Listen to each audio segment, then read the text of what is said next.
Alright, hello everybody and welcome back. Playing some more Horizon Forbidden West, and when we last left off we had saved somebody from being...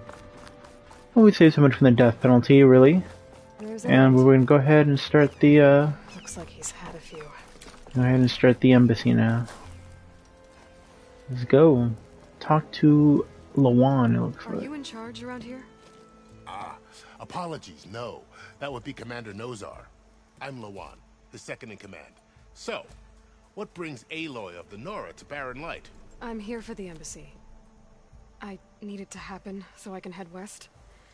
And maybe now that Studious Wadis is here, we can finally get things underway. Yes, the Sun Priest. Walked in practically kicking and screaming behind his escort. Really seems to like his scrolls. But the embassy remains delayed. Commander Nozar has signaled our readiness, but the Tanakh marshals have yet to sound their horn. All right, fine. Let me through the gates then. I have my own business with them. I'm sure you do, but I'm afraid I can't. Commander's orders. Normally, the gates are open for any who dare to venture out. Asaram salvagers, a few especially brazen Karja, but no one's allowed in or out before an embassy. They'll reopen, once the Tanakh have left. Great. Let's see, about the embassy. So what happens at these embassies, exactly? Mostly trade and negotiation. The Karja offer tribute of food, spices, and gear. In exchange, the Tanakh return personal effects taken from Karja soldiers that fell during the Red Raids. This particular embassy, however, is a special case. Special how? The Tanakh are returning one of our own, a soldier by the name of Fashav. He's been their captain for 5 years. The exchange has got everyone on edge. You never know if an embassy's going to go well until it's practically over.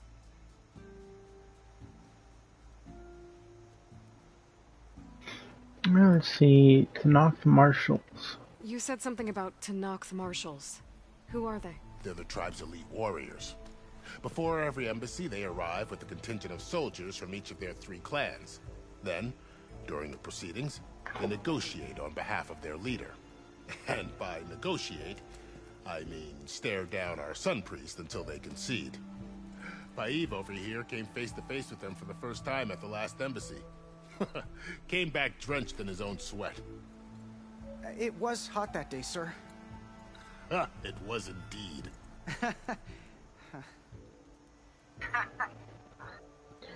Alright, let's see here. Alright, cool. Where is Nozar? Where is this Commander Nozar then?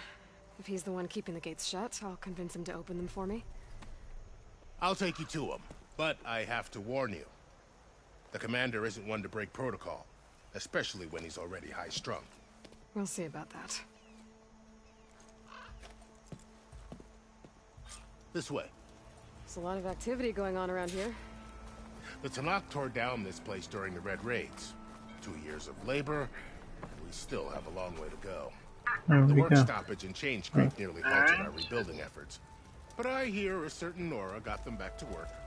I was just helping out. Yes, well, I'm sure Ulvund was thrilled.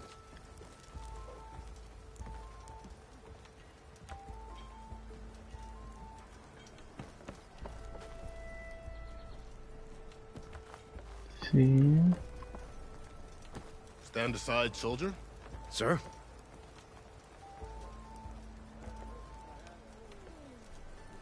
There's the commander. Better brace yourself. And good luck. Just let me through, people. How are we to hold an embassy with a tribe that can't even govern their own people? What more can you expect from barbarians?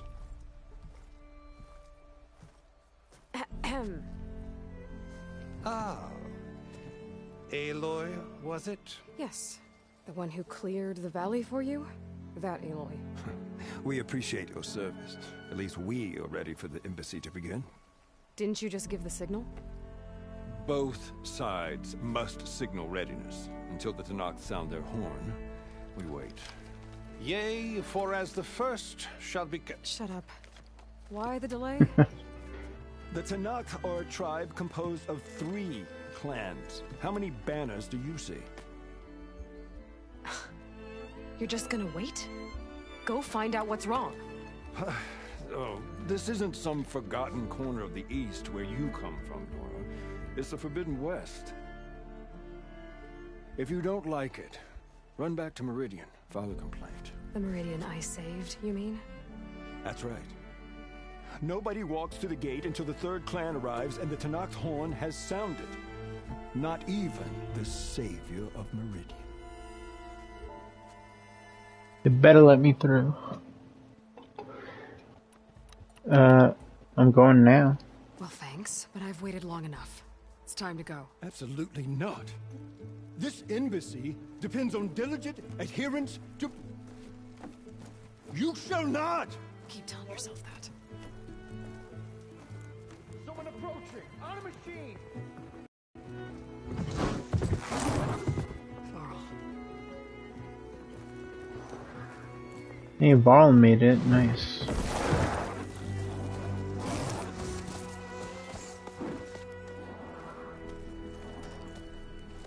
Open the gates, please. Do not let her through that gate! That is a direct order! Sorry, can't do it. Sir, it's the savior! I don't care if it's the devil between herself! The gate is sealed until that horn blows! I'm asking nicely. I don't know what to do. Hey, Varl. Hi, Aaron. What's happening? You know, the usual. Aloy wants something. People try to stand in her way. It's not gonna work. That's it! Arrest her! I'd like to see you try. Supporting fire? Yeah, I'm locked and loaded. Hey, Nozar! You stupid bastard. You think you got the authority to keep that door shut in the savior of Meridian's face? What do you think Sun King Avad is gonna do when he hears what you did? Promote you, huh? Let it through, boys. Saving the world. Forget something back in Meridian? Look, Varl. It doesn't matter. Made it just in time. Varl needs his beard. I don't like him shaven. So this tribe I worked through. told us about the Tanakh. We need their permission to go west? Yeah, well, I figured it'd be nice if they weren't trying to kill me the whole time. But this embassy hasn't started yet. We're just gonna barge in? Just no more politics. No more delays. Oh well. Now at least you have some backup. I guess I do. Listen. Oops. Accidentally cut them off there. I have a feeling we're in for a whole lot of cutscenes here. That is the line between East and West. Cross it and die. Hold on now. Let's take it easy. None may walk this valley until our signal sounds. That was our accord with the Karja. I'm not Karja. I came here on my own to ask for rite of passage. But they opened the gate for you, did they not? What is the meaning of this violation? Why send a child? Do they want to parley or not? The Karja can't be trusted. This is no... Forget the Karja. This has nothing to do with them. I need to go west to save lives. Maybe even yours. The only lives you can save are your own. By turning back. Now. Hold! She's telling the truth about one thing. She's not Karja. She's a Nora from the Savage East. And if she seeks to save lives, should we not listen? Let me speak to her. One last favor for a fellow marshal before he's taken away.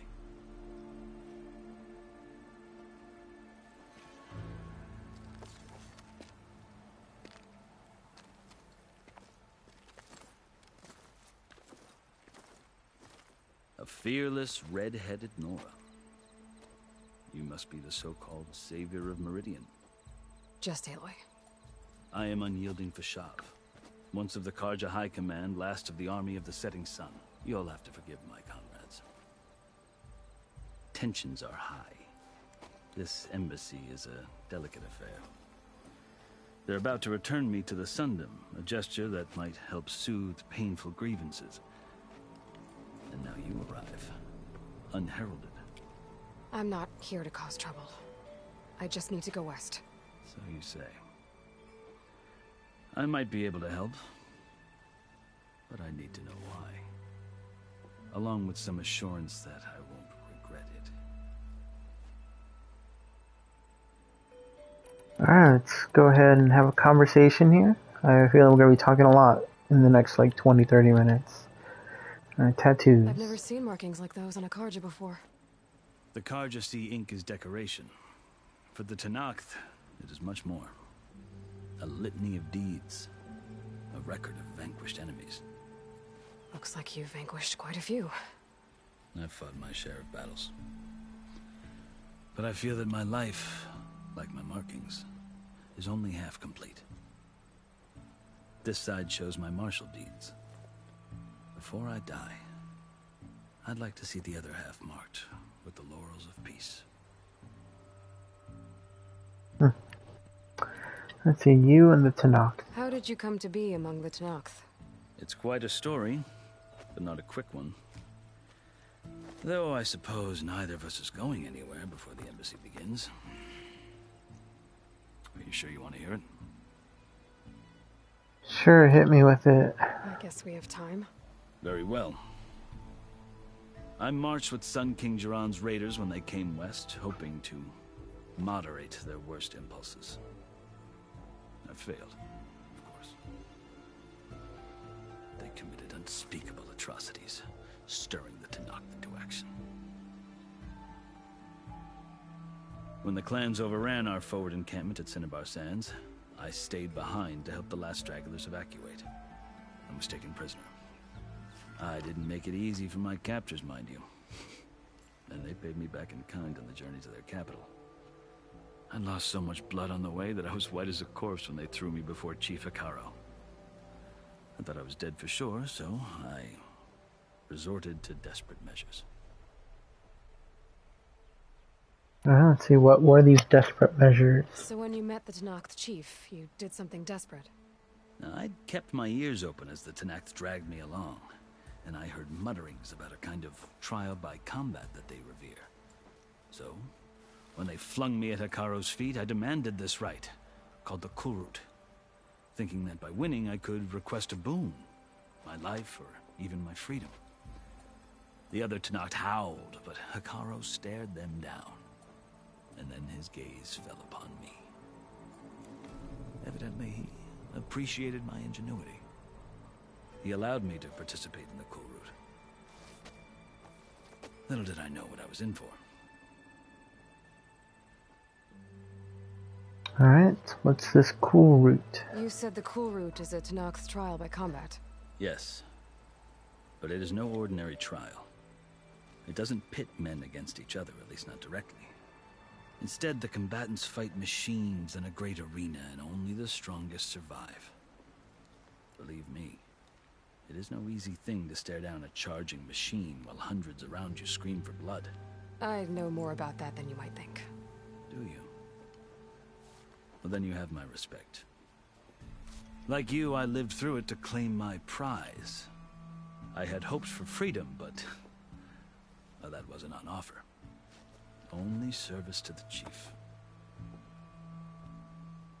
Alright, let's see, service to the chief. You wound up serving the Tenakth chief. The winners of the Kulrut must serve the chief as his marshals. You mentioned that word before. What does it mean? The word itself refers to a kind of protective spirit from the ancient past. In practice, marshals are Hekaro's roving lawgivers, part magistrate, part judge, part executioner. I won my place among their ranks and served as honor demanded, but many Tenakth still spat on the ground when I walked by. But they did, until I started forcing them to the ground to grind their faces in it. I guess that's one way to deal with it. As you may have noticed, violence is the native tongue of the Tenakth. To survive, one must master it. The truth is, though, the Karja speak it too. More than they should. I can't blame the Tanakh for hating them. Let's see, so which tribe are you? So then, are you still Karja? Part of me, yes. Always. Yet there is much to admire about the Tanakh, especially their chief. I've heard stories about what it was like before his reign. 3 clans always at war, constantly slitting each other's throats. Hekarro and the marshals have crafted a delicate peace. And now he looks to the future. Who knows? Maybe that future will include cooperation with the Karja. Okay, Chief Hekarro, who's that? Karja talk about Hekarro as if he's a monster. The Karja feel compelled to demonize him if only because he swept them from the field. It is true that he is fearsome. When I was first taken before him, I thought he would flay me alive. But he is no bloodthirsty tyrant like the Mad Sun King was. I think that if you were fortunate enough to meet him, as I was, you would find that he only wants the best for his people. I hope you do speak to him. I'm sure you'd interest him. So, that's my story. You're the first Easterner to hear it, but not the last. The Karja need to know what I have learned. Yeah. The way you talk about the Tanakh is a lot different than how they do. Alright, that was a long ass story. I think going home. Are you glad to be going back to Meridian? Oh, I'll admit that I wouldn't mind sleeping in a feather bed or sipping wine from the southern vineyards. But I have another goal in mind. As someone who knows the Tanakh and the Karja, I'm in a unique position to advocate for both. If Sun King Avad is amenable, my hope is to establish a lasting peace. The Tanakh don't seem that peaceful. They're not, as a rule. But these are difficult times. Chief Hekarro knows that survival often requires change, even if that change means putting aside centuries of war. Okay, so let's get this rite of passage. You asked why I need rite of passage. I'll tell you, but you won't like my answer. 6 months ago, the world almost ended in Meridian. That threat still exists. It's getting worse every day, much worse. Calling down storms, poisoning the water, enraging the machines. The source of it all has gone west, and I'm the only one who can stop it. I've seen the signs. And I've heard tales of incredible occurrences in Meridian, an army of demons vanquished by a red-haired champion. So I'm inclined to believe you. The burden of your task is written across your face clearer than any mark of mine. I'll grant you this, to serve as proof of your right to travel into Tanakh lands. A task so important, and it's just the 2 of you. Take it from one who aspires to be a diplomat. Allies are essential. Chief Hekarro knows the West better than anyone. He may be able to help you. He can be intimidating to others, but don't let that deceive you. He is a man of his word. Maybe. If I need him. Your choice. You can find him at his palace, past the mountains to the southwest. Tell him I sent you, and he'll listen to Look! The Sky Clan's banner! Let's get this show on the road. Marshals. It wasn't easy, but I brought the Sky Clan with me. And the commander? No. I could only convince a few. He isn't yet aware we left. We have banners from all 3 clans. If there are fewer from the Sky Clan, it can't be helped. He's right. Sound the horn. What's going on? Not all Tanakh can stomach the idea of parley with the Karja, but enough have come for us to begin. Then I'll be on my way. No. The other marshals will not permit it. You wanted safe passage, you have it. After the embassy.